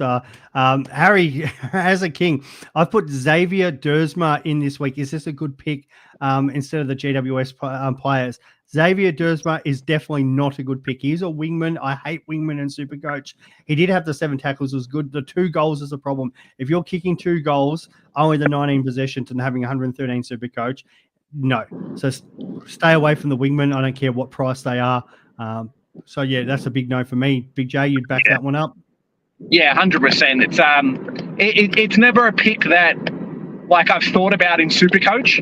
A few people had Caldwell last year. Maybe he's a smoky as a midfielder, but yeah, no, no Jersma, thanks. Yeah, it's 80K to get up to Caldwell. And as I said, his CBA, his time on ground was quite low for a midfielder. So 75% shows there's actually upside there for Caldwell. And, people did obviously have him as a forward. What was it, the year before? He was fantastic. Yeah, and there was a couple of poor scores at the end of the year last year. So there was the 55 against the Suns and the 53 against the Lions. But there was a period there. So I'll just read these scores out quickly. So he went 94, 115, 127, 134, 110, 100, 92, and 111 in a period. So this guy was starting to become that inside bull. And he's got the right age gap. I think somebody was saying today he was I think he's just hit the 80 games. Correct me if I'm wrong out there, people, but just starting to come really into the prime 24-year-old. And it's sort of him and Zachy Merritt's midfield. So mate, if you can find the extra 80K to get Dersma up to Caldwell, bang! I actually don't mind that as a real smoky. He's definitely taken advantage of no Parish in that midfield as well. I think Zach Merritt can't do everything, and sometimes, at least this year, we've seen Zach Merritt become that Mr. Fix-It man. Maybe he's got to play a bit more half-back and whatnot. Caldwell is kind of like the Bombers version of maybe an LDU, that breakout player that's trying to, get some tackles but also run to the forward line as well. So, yeah, really good player for them. Yeah, no, for sure. All right, we'll keep moving on. Let's go. Liam, yes, I've talked about the potential trades I've made this week or will potentially make. Thoughts on Berryman up to Dell or Holmes for Perryman. So Perryman up to Bailey, Dell or Holmes. We asked before, somebody asked about Tom Stewart. So if you had to rank the three between Bailey D, Holmes and Stewart, which order are you going there, mate? I really like Dale. I think it's more dependent on who comes back to that Dogs midfield, which potentially means Fraser's role might change a little bit, which could affect Dale. But I really, really like him. I think Stewart is probably the third one out of that list. Holmes comes in second. It's just Holmes' poor disposal efficiency, really, that hurts him as much. He's continuously one of those players who will get 60 or 70 points at halftime and then taper off with a 90. His possessions will go up, but the ball use isn't that great. So if he can do better in that respect, he'll be fantastic. But I really like Bailey Dale. Yeah, for sure. Well, that's the one I've been big on. The fact he takes kick-ins, he gets the 1-2, kicking goals, doing it all. So I really like that. Here's why. Thanks, mate. I've taken your advice and moved out Perryman and Armstrong for Bailey Smith, but now I need 140K or less rookie in defence, but already have Roberts, Patton, Trainer, and Reid. That's the fight, right? That's I feel like that's a lot. Roberts, Patton. That's starting to get a bit thin down there. You'll have to bring Bice. Bice is the only really be Bice. Bice is probably the only one. So it's probably going to leave you a bit short, but at least it's best 18. That's the that's a good one. I just had a message. Welcome to the new SEN late at night. Yeah, not love this. This is good. Keeping Kako, yes, 100% keeping Kako. The great thing is he's a loophole option in a couple of weeks. So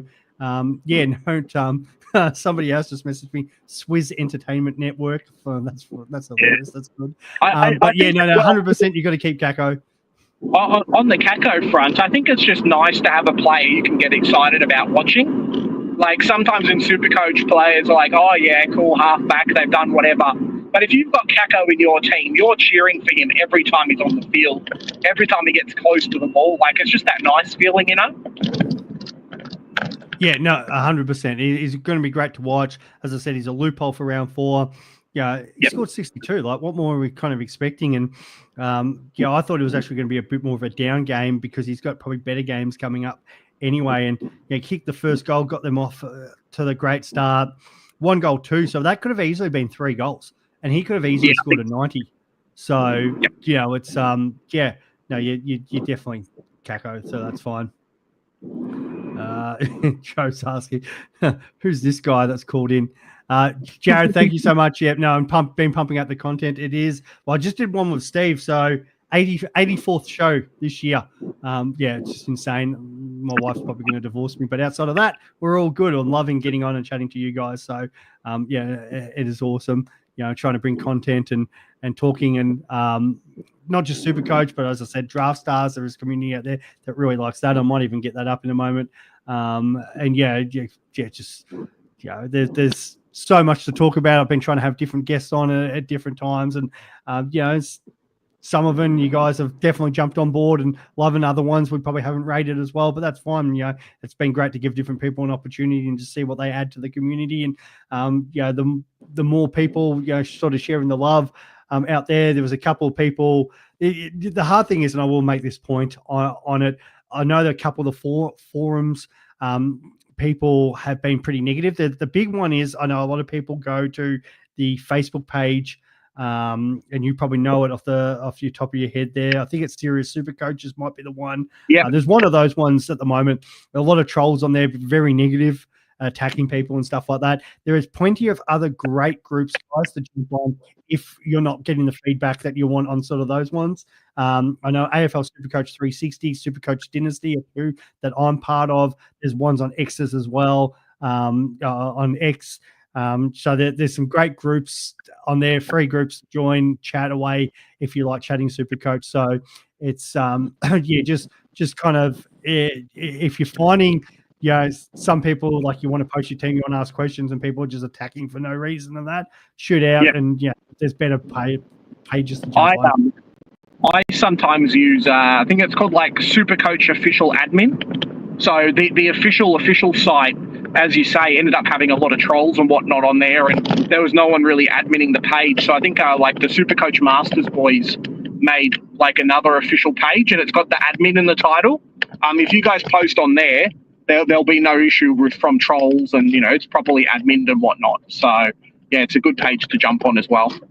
Yeah, 100%. In regards to my draft players out there, waivers for this week, I haven't actually mentioned that, but a couple of the big ones were, if they still might not be there because they might not have been picked up on waivers, but Ward. So I said this last week with Warple going down. Josh Ward is a great one, and even Connor Nash. So those two might have slipped through the radar. So I really like them for this period of time. So float around and check that. And Giav now for the Hawks. So they're the three. They're all coming from Hawthorn, just because now Scrimshaw's out. So Massimo will be the main guy off halfback, and I've obviously got Impey and Amon, but Giav should come on and do, when you, depending on how deep your draft is too, somebody like that, because he didn't start, might not be on any bench, and could definitely come out and score 75, 80. No dramas. You might be sneaky and get someone like DeGoey too, who's been away for a while. Now should slot straight into the team and score your 70, 80s, no problem.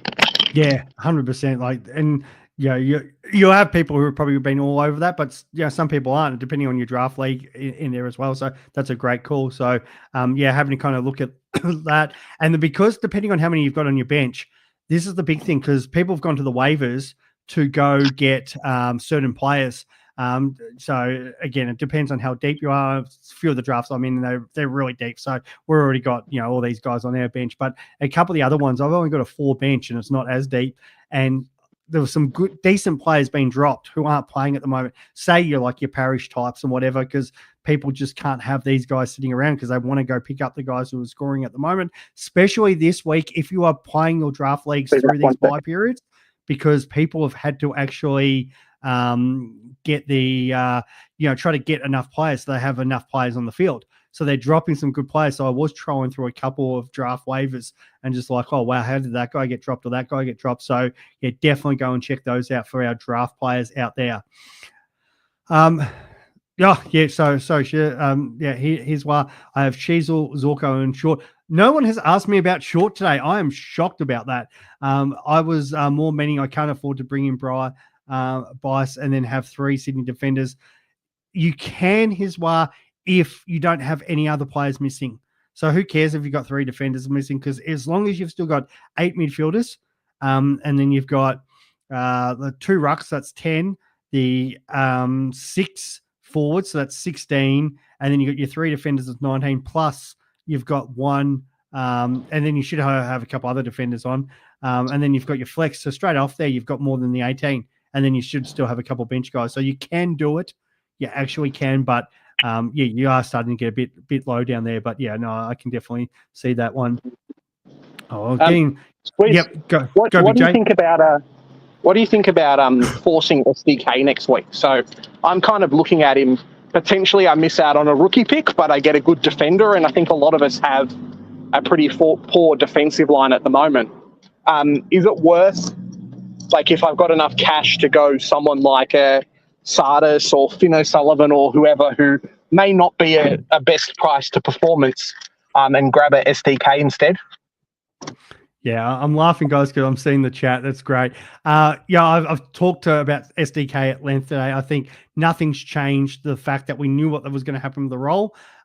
So for me, it's a case of, who cares if he comes out and scores another 100, because we know what's happening around 4. Unless it's a case where he actually goes really big and it just becomes the point like, he's going to make so much cash over the next 2 weeks. We've just got to get him. I would rather, we get a week to have a look at it. And I expect what the more likely situation, he comes in and scores a 90 and it just cross him off the list kind of a situation. Okay. But there's a few guys in that spot. Like, we've had a lot of questions about Fraser. He could definitely come in and playing that second half back role, definitely has the role, has the job security and can score. So we get to have a free look at him. And then there might be another guy that pops up that we're not even kind of thinking of. Like, there might have been a guy that's gone round 1 who might have gone 80 all of a sudden. I was like, okay, that's not a bad score, but we weren't really thinking about them. But then they come out and score 132nd week, and we're all like, oh, we do need to go out and get this guy, because this guy who was 300 and something is going to make cash. And the example I gave before from a forward point of view was, say, Ben King, for example, not playing this week, but he comes out against, say, Melbourne, scores 120. Let's just say he kicks a bag against the D's. All of a sudden, it's gone 115, 120, and then has Adelaide at home, North Melbourne and Richmond. And we're looking at a guy who's 300K is like, well, this guy's going to make 150K in a 3-week period. And as much as I don't like those team forwards. I'm looking at Ethan Reid from Gold Coast in a similar position. 160K, scored 100. It's just a shame they've got the bye round this week, but he could be a sneaky, maybe your crappy 100, Connor Stone goes up in price 1 or 2 weeks and you can jump on and do a bit of a swap, and at least you're getting a better player. I'm just finding myself in a position next week with the triple downgrade where I might have like 250K in the bank heading into round 3 or round 4. So it's trying to jump on a cheaper primo. Yeah, so I'm kind of, and it's a good question. I'm kind of having a look at guys who are sort of in that boat. There's not too many that scored as kind of 80 this week, where they could get that real jump. Richmond's Tom Brown went 84 at 300K. So hypothetically, let's say he comes out like, high draft pick, scores a 120 in that Richmond backline, 130. And we know he was stealing kickouts off short. So let's just hypothetically say he comes out and scores a 130. Then that's the sort of guy that comes interesting for us, because it's like, okay, Richmond are going to have bulk points in their defense. This guy's gone 84 and 130. Wow. But more likely Tom Brown comes out and scores 84 and he's a non-pick. But these are scenarios that could potentially open up for us that we just don't know of yet. And people were mentioning Rampy before, but he only scored 109. It's a different story. He's got a bye coming up and that. But if Rampy had come out and scored 140, all of a sudden that spike score at 300K is going to be quite large. So we've got to at least consider all the options there. So, it's good. Thank you to people, Joe and Jared, that have been jumping on about asking me about Short after I just said no one's asked me about Short. So Jaden Short. I'm concerned. Okay, so you look at this 2 ways. Firstly, first half, Richmond get absolutely flogged. He scored, I think it was 62 to halftime. So he's taking kick-ins. He's getting, the distribution of halfback. He wasn't sole kicking person, though. That's the thing, too. He wasn't sole, but there was so much ball down the back. What was even happening? Even wasn't getting kick-ins. They're either kicking it to him or they're kicking it to the tall trainer or whoever. He's running past, distribute out of halfback. Yeah. No problems at all. My worry, there was a couple of times, was exactly what I said pre-season. There was a big chance that I was nearly going to take a mark on the wing, him trying to pinpoint me there because he had no one to kick to. But at the same time, he's getting all the ball there. Halftime, 2 things change. A, Richmond went nuts and the ball barely went down there. which is just not going to happen too many times for us. Like we were talking about this a week ago, saying, Richmond, a lot of people were saying Richmond weren't going to win a game. I was like, you're always going to win one. So we'll win one at some point, but it's, you try to get, that situation where if he's getting enough kickouts, he's getting enough ball. In a half a footy, he showed he's got 62 points in him. But it's hard to score when the ball doesn't go down there. The second thing what happened was Voss put attention into him. It's the silliest move going because that wasn't going to hurt him. The halfback guy who's running around and picking up some pretty well cheap stats, and for whatever reason he's gone. That's the guy we need to lock down. It's like Vossi said. It's not about the game. It's not about the win for the Blues. My super coach opponents got short. Even though we don't start, even though he didn't realize we don't start head to head till round 3, but we better lock this guy down so he doesn't score. Literally, what happens? Short. Yeah, so Jaden Short is a definite watch for this week. Now, if it comes out the case where he doesn't get near it against Port and has an absolute stinker and whatever, it's an easy move, no problems there. But it's it's an easy one to watch against a team who Port, as I said earlier in the show, Kane Corns has been riding them something chronic where I just feel it's going to get ugly for us. I just can't see how it's not. But whatever, we still beat Carlton, so I'll take that. It makes me feel like that attitude towards Port losing last week makes me feel bad about getting rid of Pal Pepper. Like I know his scoring's tanked and whatnot, and it is only 1 week, but I've gone Pal Pepper to Ashcroft this week, and I feel pretty comfortable about it. But I could totally see a world where he comes out and scores that like 90 points and rubs it in my face a little bit, Yeah, I like that. Yeah, Jared, as I said, I'll open this up to a show at some time. I've tried before and I didn't get many come on, but maybe I'll do this and just say, guys, if you want Sorry, Jared. Jump on, I love this. Joe, Tom Brown is such a shit reporter. Don't know how you're scoring Supercoach. That's great. All right, we'll start winding this up now. I do appreciate these ones. Last ones, Jared. James has to be bait right. If Sardis has 75% game time, then I'll have to reconsider how to bring in Levi Ashcroft. West Coast matchup is enticing. And that's what Big J was saying. He's Pal Pepper makes a bit more sense, but again, Pal Pepper is playing against Richmond, so he could bounce back. But at least Levi's got West Coast, so there is some sense in that. I think Brisbane play Richmond in a couple of weeks too, and that's the thing too. So I get why Levi's absolutely an enticing pick. It's just it's like how what's the players you can sort of get there to do it. So I get the idea that it could be Sardis, but then we've seen Sardis do it in the preseason. That's why I'm waiting to see what Essendon's lineup is before I get too much into this trade that I'm looking at, because I bring in the heart that's where I'm arguing with myself at the moment. Okay, cool. Perryman and Sardis go out and I go get Smith and Bice. Let's just say when Hagen does take Smith and he goes back to an 80 or just that second week blues or whatever, and then Perryman comes out and he's got back in that midfield role, even if it's defensive, and he still comes out and scores a 90 and Sardis scores a 90. Go, well, that was a waste of 2 trades. I'm always sort of mindful of not making it too early. So that's why I haven't gone yet on these trades, and I want to just kind of sort of see what's happening. And Joe last said is SPP 98 incoming, and Jared's gone, can't believe Voss did tag short. So it made completely no sense to me watching that live. But I think that's it, guys. So Big J, firstly, thanks for coming on, mate. No worries. Thanks for having me, No problems, guys. Oh, look at that. He's the good man's come on. If you haven't, obviously, send a bounce Monday and Thursday nights. I think it's your 2 live shows at the moment, mate. Yeah. So, and then members on Tuesday, if you guys members on Tuesday. Yeah. So, and this is how I'm trying to balance it, because I know a lot of you guys out there do follow, obviously, the Centre Bounce boys, do follow Joe with the million programs he's doing. And obviously there's Scott and all that like that. So I'm trying to do Wednesday nights because it doesn't clash with a lot of the other content creators out there. So that will be trying my plan, 7 p.m. or 7:30, just depending on my work schedule.